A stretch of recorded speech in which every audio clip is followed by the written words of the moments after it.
Today, my guest is Shawn Anthony. He's aware of many hats, including author, podcaster, family man, volunteer, and storyteller. And today we thought we would just have a really real chat about our own struggles as caregivers and in our businesses as we're trying to help other caregivers and seniors. Have a listen. With that, I think we should get into it. That's right. That's right. Well, you know what? First of all, thank you so much for having me as a guest. From the time you mentioned this, I was super excited about it for a couple of reasons. You and I have known each other for a few years. The context that we know each other in is very relevant, and I'll let you do the talking on that. And then number 3 is anybody says your name and I go, "Oh, Amy," one of my favorite people. One of my favorite people. I appreciate that. The feeling is mutual. Yeah. I guess, for our viewers, if we decide to, put this out for our viewers, I'm speaking with Shawn Anthony today, and we had a whole show lined up for you, and we most likely will still do it, but we decided that we were just going to chat some real talk to you today because both of us are dealing with stuff in the sandwich generation. And it's hard for Shawn and I to connect because we're chasing after each other because we equally love each other. We want to talk to each other, but our families and our lives are so intertwined that, it can be really difficult to get a hold of people. And so, Shawn, thank you for joining me today. I know that you're going through a lot. Maybe let's, if you're up for being real with our folks here in our audience, let's be real for a bit. Hey. What do you got going on in your life as a caregiver? I'm only about being real. I try as well, right? And it's like, here we're going to pull back the curtain and just have a chat.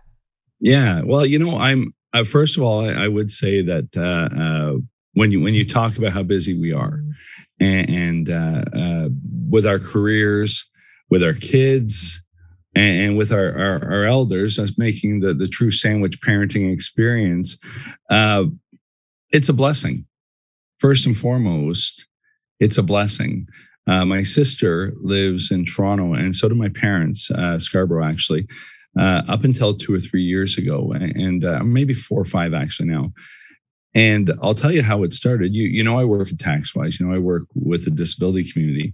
And time again, I would see these couples come in, or sometimes it would be one person, and they would be near tears, and they would say the same thing over and over and over again. And that would be, we did everything right.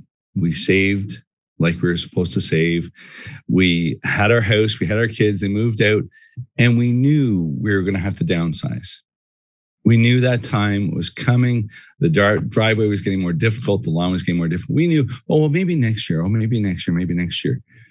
And then what would happen is one of the people would develop a condition, and it would often, and sadly, be very quick. It would not be a slow, gradual thing where now maybe we need to think about, mobility is impaired, or this is impaired, or that's impaired. And all of a sudden they'd have to make these decisions right then and right there. And those decisions were often made, and they were emotional decisions. And the company I work for, they're about tax implications. So we'd be sweeping that up afterwards, right?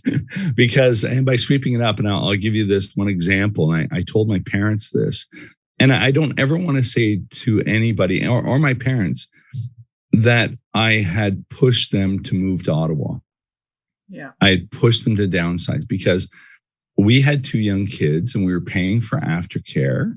The aftercare we were getting, I wasn't a big fan of, not just financially. I just, a kid's in school for 7 or 8 hours that day, and then you leave them in for another hour and a half when they could be with people who love them more than anybody else, right? And I wasn't going to ask my parents to sell their house, leave everything they've known for the last 30 years and come to Ottawa. But I would share with them these stories. And the one story that I shared with them, and anybody else will listen, not to motivate them to do something I want, but to make them understand, to see that in fact, this is a reality that many Canadians find themselves in. There's a facility on the 417, just off of the 417 in Canada. And as you know, we do these tax literacy seminars. And this facility is not necessarily an end of the road place, but if it's not, it's one step away from there. And most of the people who go there are the exact scenario of one of the many couples who came into our office. Somebody gets sick right now, and they need a certain level of care that is beyond the hospital, but it's not at the hospice. And you know, there are some people who leave that place in good health, but for the most part, it's a long-term care facility, to the point that the keypad on the way out says, please enter current year. So that gives you an idea of the type of care they provide. We would give seminars there to the sons and daughters and the husbands and wives of people who were there. And we've done 2 or 3. And to describe the audience, we'd have anywhere from 7 people to 12. The word devastated comes to mind. The term shell-shocked comes to mind. All these things have happened to this person. They've had this continuous lifestyle with this other person for years and years and years. And then boom, it stops. I remember the executive director there, lovely person.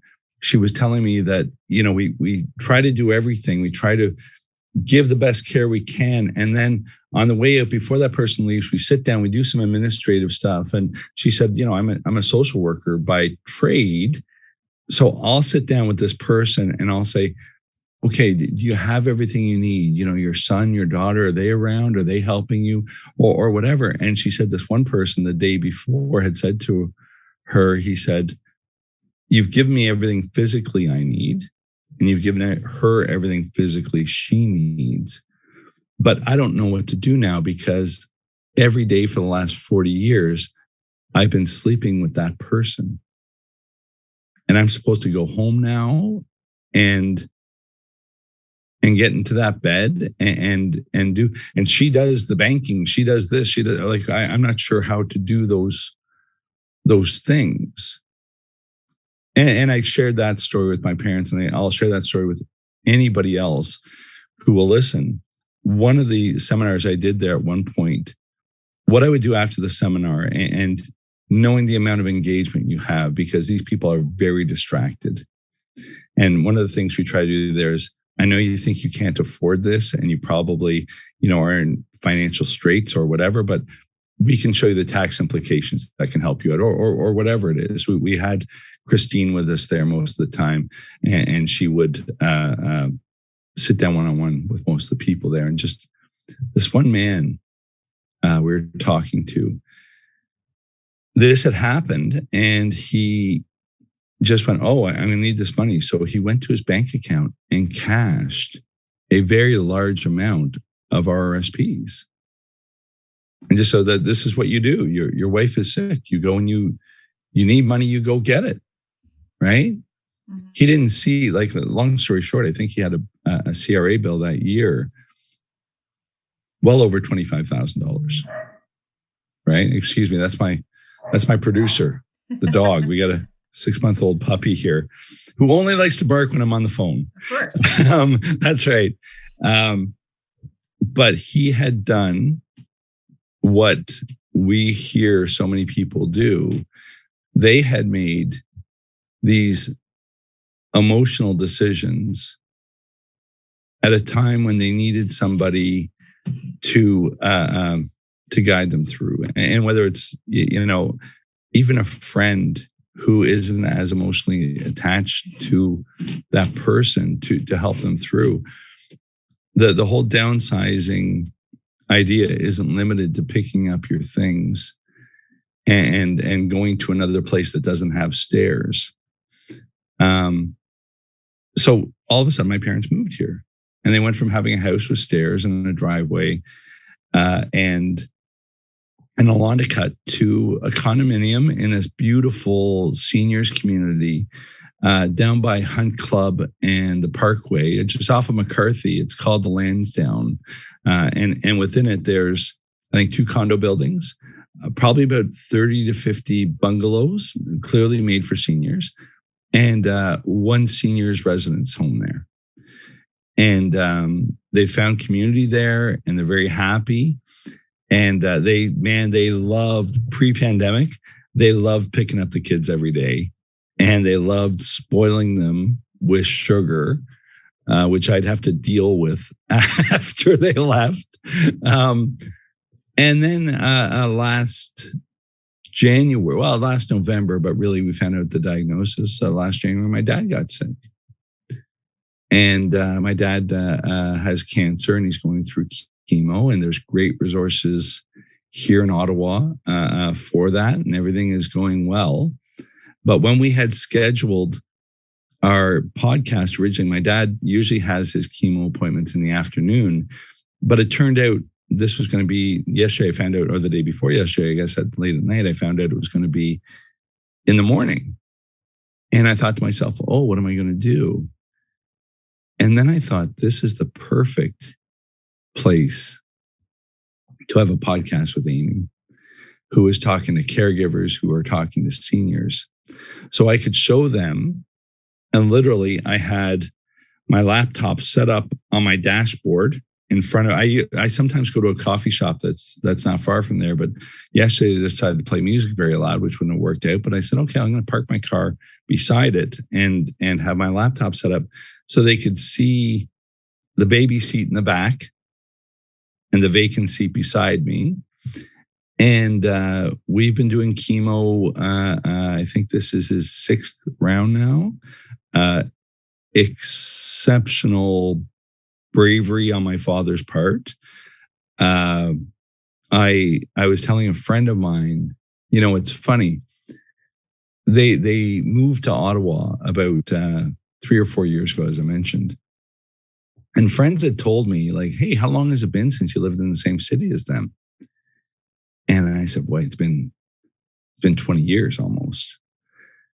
And somebody said, oh, you're going to have to get to know them again. Like, I know you went back to Toronto on a regular basis. You're going to have to get to know them again. And I thought, oh, no, I already know mom and dad. It's your mom and dad. But when you spend that much time with them, you realize that it's not getting to know them again. You're getting to know this version of them that's older. Well, they're not the same person they were. And when you say you're also getting to know them more so adult to adult, right? It's a very different, like, give and take, right? Because you know, 20 years ago, you were still absolutely an adult, but we're different adults now, 20 years later, right? 100%. Right? It's both things. It's not just I'm getting to know them. The person I knew before I left in 2002, I think it was a lot different from the Shawn Anthony you see in front of you right now, right? And they are a lot different too. So there was unconsciously, not by strategy, but there was this new relationship that 3 people kind of engaged in, right? And it's been great, and going back to the blessing side of it, it's a couple-fold. When my dad was in Toronto, if he had a health issue, I was talking to my sister about this the other night, and she said, I'm glad mom and dad are there. And I said, you are? And she said, yes, this way you're not phoning me 9 times a day, bothering me. How's dad doing today? How'd the test go? How'd this go? How'd that go? And she was joking, of course. But the other side of it is I've had this opportunity to get to know them. The 50-year-old Shawn got to know the 75-year-old. By the way, this Saturday is my dad's 75th birthday. So happy birthday, Dad. I know you're going to listen to this. It'll be belated by that point, but happy birthday. Wonderful. And when this started, a couple of things happened as well. we're really covering a lot of stuff here, Amy. I really, my dad said to me, he said, there's people in the building who can give me a drive to chemo. And I didn't know anything about chemo then. What his reaction would be, how would he come out of the hospital sick, right? And I said, that's good. That's very kind of them. And we might have to take advantage of that. And we have some cousins here as well. I said, but if I'm free, that's my job. That's my job. Because there's only a few jobs that we're born to do. And if we're fortunate enough to be mentors to children or parents or caregivers or aunts and uncles or whatever, that's one job. I think we all have a job of being coaches to kids for sure. But if we have the opportunity, I think one of the other jobs we have is to be there for our parents in their senior years. When things don't work so well, right?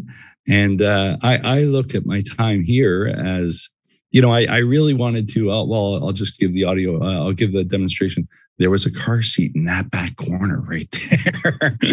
And there was a hospital just down the block right over there.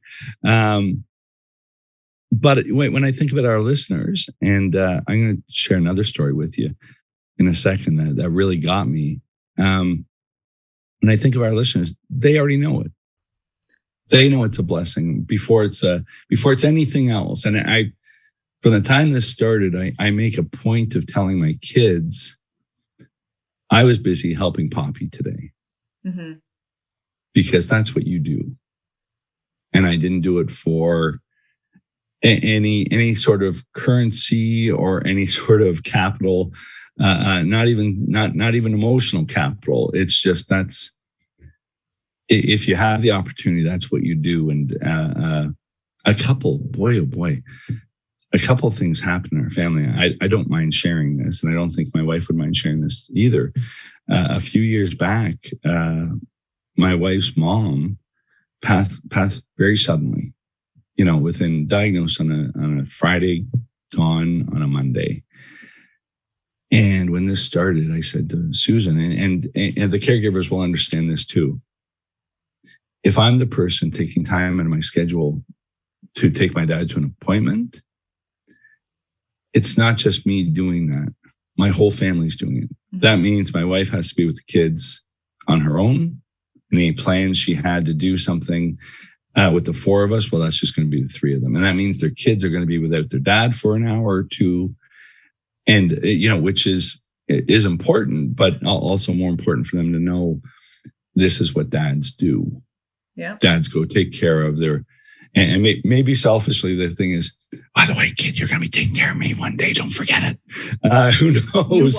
You watch exactly what I'm doing and you do the same. But exactly. Right, it's a ripple effect, right? Like if you have to do something else, not only does everybody else have to pick up whatever, but I think it's also important for, I have a 4-year-old. It's also important for them to understand why you're not there.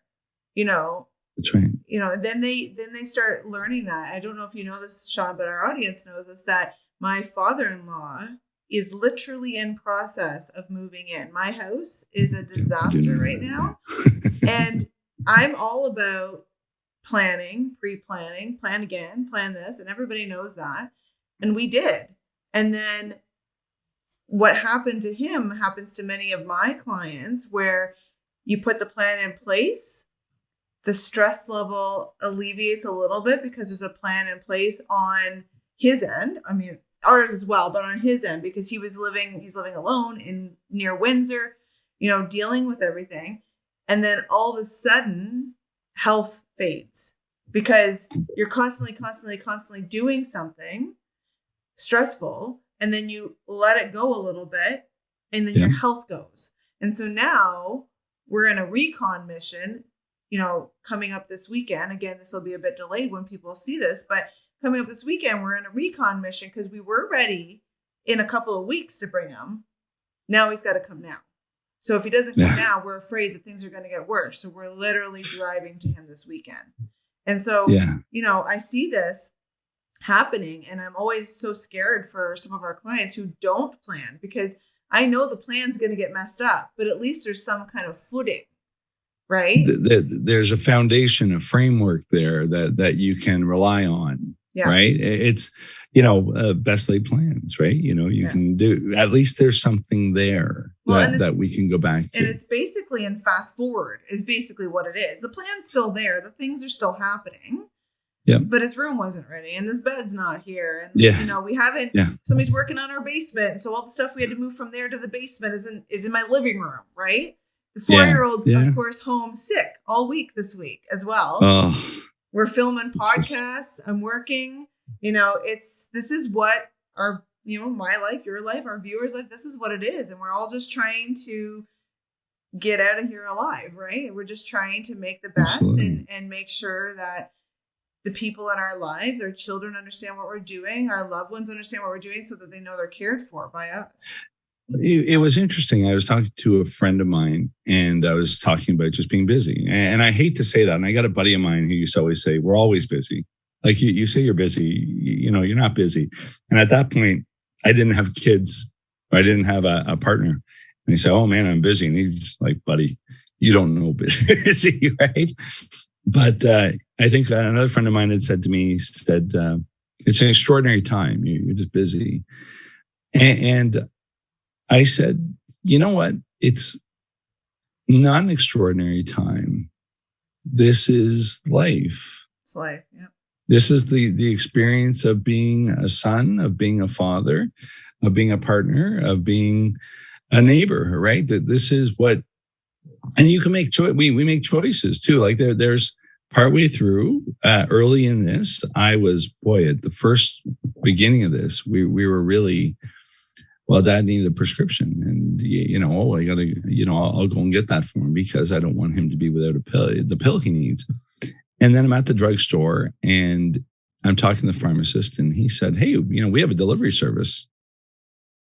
And I went, oh, let's do that right now. Right. And there was ways that I started to find, and my sister was involved with talking with my parents about this too, of finding other ways to get this done and changing things they've done for decades, right? Changing things they've done their whole lives to now ordering online, and it still gets there, right? So, it is the human experience.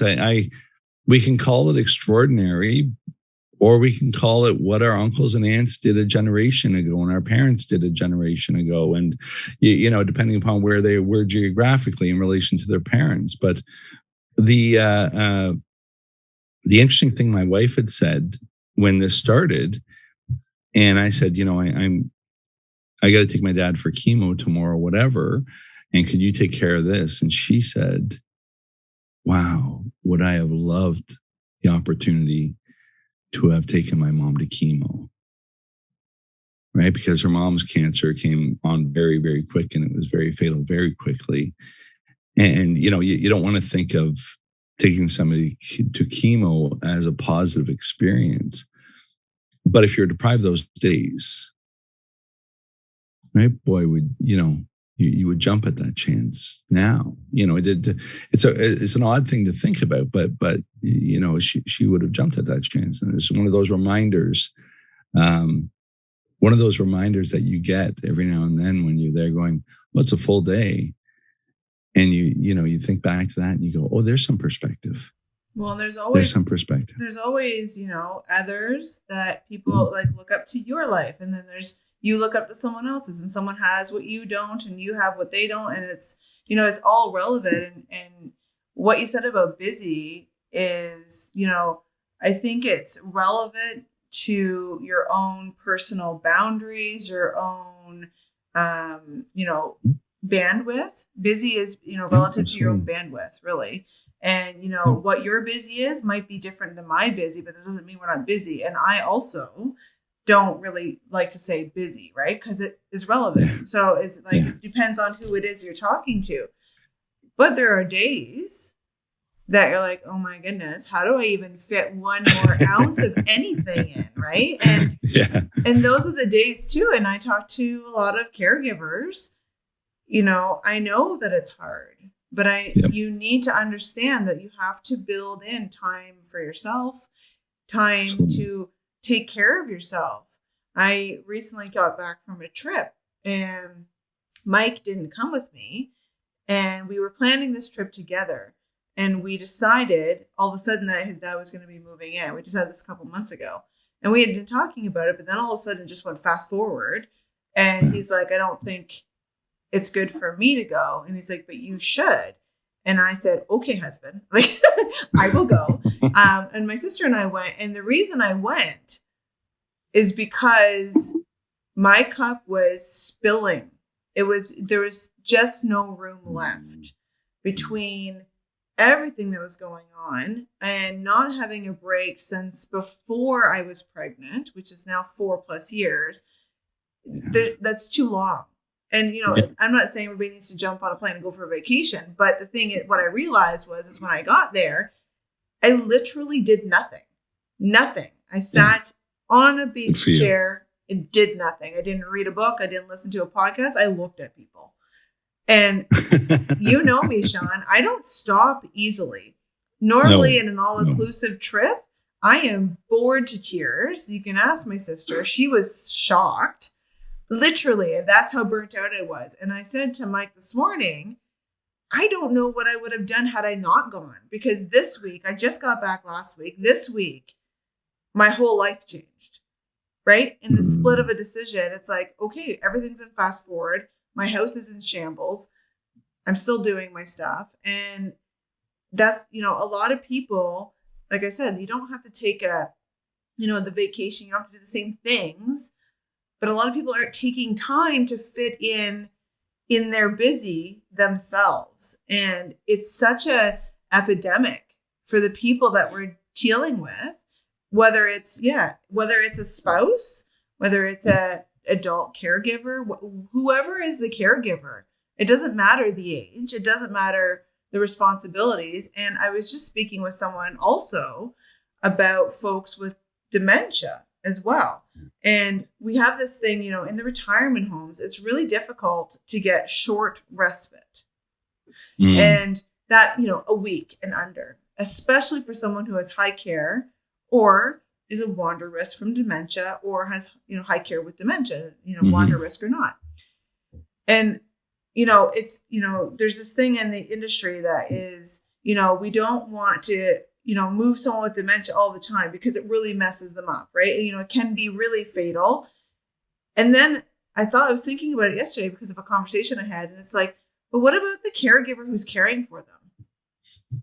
So when does that person realize that, yes, things might not go smoothly to do a respite or to do whatever, to move the person who has dementia out of their environment to another environment that can care for them.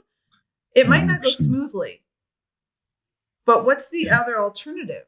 Because that caregiver is about to burn out and they're begging for help. And the other alternative is honestly 24-hour care through home care, which is astronomically can be expensive.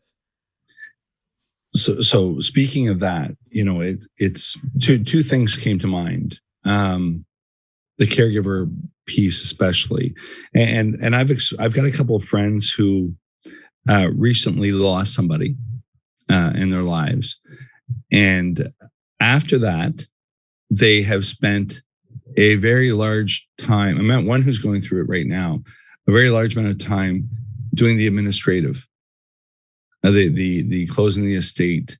And sometimes it's physical. They're actually going and emptying houses that were occupied for years and finding things from their childhood and whatever. Busy. We're talking about busy, and I'm going to tell everybody, our listeners, about how when she says she's no good at stopping, I'll give you an example of Amy being no good at stopping. When they go through closing that estate up and physically getting rid of those boxes and giving whoever wants those things from that basement to whoever wants it and giving the rest to charity or whatever. It's like this very slow moving crane onto a building. Imagine going in slow motion. They're busy. They're going, and they're getting it done. And they're preoccupied, even at their work. Oh my goodness, I got to do this. I got to talk to the lawyer. I got to talk to the accountant. I got to talk to all these people. Then they're done. And it sometimes takes years or months or whatever. But when they're done, and I've heard this time and again, they have a couple of days of fatigue that manifests physically. They actually just need to sleep. And then the emotional gravity of what happened hits them. What they didn't deal with at the funeral because they were a bit distracted by the logistics of even that trip. What they didn't deal with while they're putting all those things away. Emotionally, it catches up to them. And that scenario is no different from, again, the human experience. You have, we had, I know with our first one, we had a very premature baby, and it was pretty traumatic, and my wife got really sick. I would say that her and I emotionally dealt with that probably by the time he hit 2, right? It hits you then that, wait, we've just exhaled. Holy smokes, that was a crazy 2 years of no sleep. And oh, by the way, we didn't realize that we'd been in the hospital for a long time. And that kid was, I could hold him with his head here and his feet there.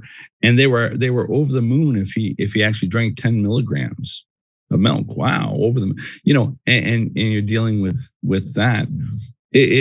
We at work, we help people with the financial side, but I'm often there looking, and having experienced this so many times, I'm watching that crane in slow motion go, and I'm trying to figure out where it is and hoping that, how do I put this? I'm always hoping it hits them really softly. Well, and you're also, I think, again, you and I are very similar. I'm hoping as a professional, because I watch the same crane, I'm hoping that as a professional, I can do or say something that softens that blow. Because the other thing that happens for me specifically, but I've definitely heard it from my other caregivers, is that when you exhale and you take that breath, not only does the emotional get you, many people, including myself, get physically sick. I get a cold, I get a flu, and I'm out. And it's like, I think that's one of the reasons why I run on high, because when I'm running on high, I tend to get sick less. My stress level's way up here. Yeah. But when I relax it, I get sick. And then everybody's doing their thing. Like, I'm the mom, right? And so like I take care of 4 animals, a toddler, a husband. And then often when I get sick, Eva also gets sick. So then there's no downtime. Or if I get sick, then Mike's also sick. And there's never just me sick in the house, it seems. And so if I can run on high, then I tend not to get sick as easily. But that's also what I'm trying to change in my life, because I need to, I'm learning how to run on medium and try not to hit the highs, because if I can run on medium, everything else goes a little bit smoother.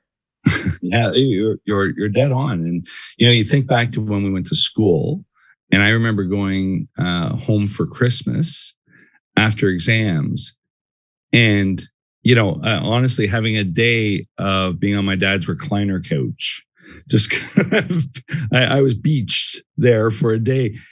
And then I would get sick. I'd almost always get sick.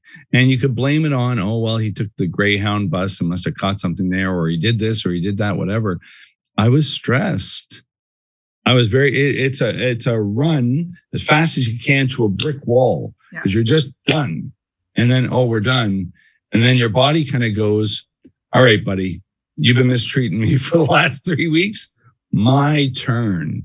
And it makes you punish it. But I want to share with your audience an early observation about Amy running. She's like a lawnmower engine where you can't fix the choke. It's just always, it's always all the time.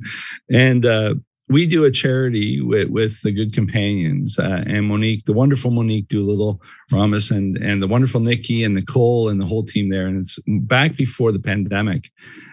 we used to have a physical fundraiser, which was, for me, I had the most fun of the year because we would look around, and this is the way it would always go, by the way. Okay, we're going to get these sponsors, we're going to do this and that and whatever. And it's, again, you're running to a finish line, Christmas, which is busy for most companies. So I would say, yeah, I'll try to get around that, but we're currently kind of swamped at work. And then Amy would show up one day going, yeah, I sold half our tables and we got the sponsors. Don't worry about it. It's good, right? She would say she saved the day numerous times, especially since the pandemic, which on a personal level, there's not enough I can say about Amy. That this would not exist, that this fundraiser would not exist. And the fundraiser, by the way, what we do is we raise money to buy seniors who are isolated in the Ottawa area a Christmas present. And I've helped, and I brought my kids to deliver some of those presents. And I've seen it's the only present they get. The people who we get gifts for, it's the only gift under their tree that Christmas. And so Amy is, she contributes more than anybody else. I don't mind saying that her contributions, but here nor there, when we're having the fundraiser, I'm often emceeing it, and I'm very kind of like I am now. We're just having a conversation, the microphone, having fun. There might be a drink in my hand. There might be, I'm going around kind of talking to people, whatever. And Amy will come up to me and go, Shawn, the music's too loud. People can't hear it. And I go, they can't hear each other talking. And they're going, oh, that's a tough problem to have, Amy. I guess we'll have to talk to somebody about that. And she goes, yeah, we got to get on. And I go, you know what? Yeah, okay, I'll get on. Right. And there's Amy's urgency. And I'm there going, yeah, that's a good point. We'll do that right now. And then I walk over and I go, good. Can we turn the music down a second? She goes, yeah. And I go, Amy. And she goes, what? And I go, and she goes, okay, thanks. And that's the Amy Shawn dynamic at the fundraiser that works for us. But when she says she's running on high, that also makes her a very effective person in the marketplace. And I know a company who at one point she had told me that they weren't following up with leads that they were providing. Not that company that I had approached, that she had told me. And I went, there's an effective entrepreneur or caregiver even to her clients, in that she is pursuing their wellness beyond what she gets compensated for. Because that lead that she provided that organization with was something you were not going to receive any remuneration for, but maybe you would receive some emotional remuneration for it. I got to work in that way. We're going to pause today and continue this conversation next week, as not to overwhelm our viewers. I hope that you found value in what we've been talking today, and that you can like and share with your networks. A lot of caregivers just want to know that they're doing an all right job, and that everybody else has very similar experiences, and that there is help out there. So from me to all of you, I hope that you have a wonderful Wednesday.